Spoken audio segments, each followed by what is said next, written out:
Part 2 of the state capture report now out for the public to view. With Part 3 yet to come, the second submission of the state capture report calls for action to be taken. The 631-page report is now before the President. Receiving the first part of the report in January, President Ramaphosa said he would respond to the report only after receiving all three parts.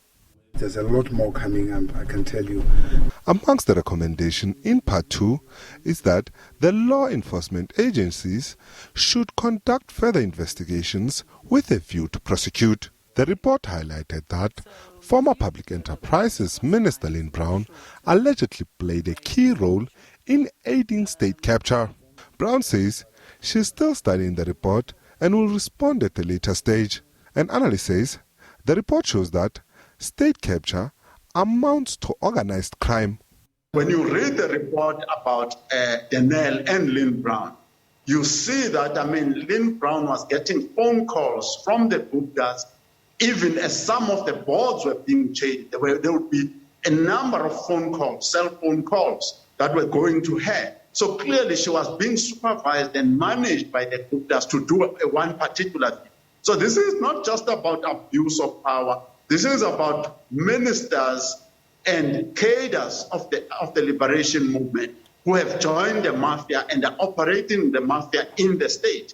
And that is where the criminal charges are going to come from being part of that mafia, the conspiracies and so on.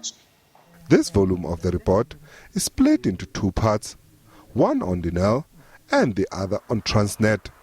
On Transnet, it calls for the possible prosecution of Molefe, Malusi Gigaba, and former Transnet CEO Gigaba and others on charges of corruption and racketeering. It found that Transnet officials deviated from the criteria set by the National Treasury in relation to the evaluation of the bids for the 1,064 locomotives. Efforts to get a hold of Gigaba were unsuccessful.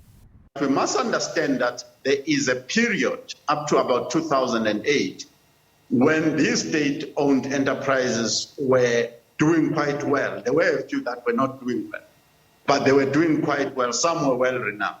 But there's something that is striking in all of this, that the minister could have the powers to appoint the board, and not only appoint the board, the power to appoint the CEO is also belonging to the minister. And in a normal context of good governance, it is the board that appoints the CEO, and the CEO then looks after the issue of appointing the executives. When delivering the first installment, Acting Chief Justice and Chairperson of the Commission, Raymond Zondo, promised the President that the final report would be submitted by the end of February. SABC News, Johannesburg.